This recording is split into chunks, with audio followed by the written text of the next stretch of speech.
జిల్లా జగ్గయ్యపేటలో చామెట్ యాప్ సంచలనంగా మారింది. చామెట్ యాప్ వల్ల విద్యార్థులు, మహిళలు తీవ్ర ఇబ్బందులు పడుతున్నారని గ్రామస్తులు సీఐను ఆశ్రయించారు. ఈ యాప్లో కనిపించే అశ్లీలత కారణంగా యువత చెడు మార్గం పట్టే అవకాశం ఉందని ఆందోళన వ్యక్తం చేశారు. వెంటనే యాప్ను తొలగించాలని విజ్ఞప్తి చేశారు.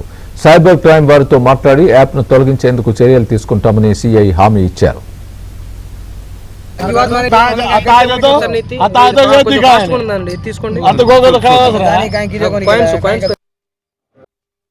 ఈ చార్మెట్ యాప్ వల్ల ఈ ఆడవాళ్ళు నగ్నంగా తయారయ్యి ఎదుటి యువతని ఆకర్షించి గోదావరి మొత్తానికి దాదాపు 150 మంది లేడీస్లు ఉన్నారండి.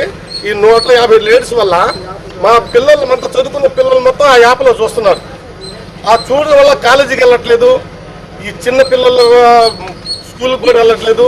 దానివల్ల మా గోదావరి మొత్తం పాడైపోయి మాకు రీసెంట్గా 2 రోజుల క్రితం తెలిసింది. కాబట్టి సిఏ గారికి, ఎస్ఐ గారికి రిపోర్ట్ ఇస్తే దీన్ని ఖండించలేకపోతే కలెక్టర్ దగ్గర వెళ్దామనే ఉద్దేశంలో ఉన్నాం సార్ మేము.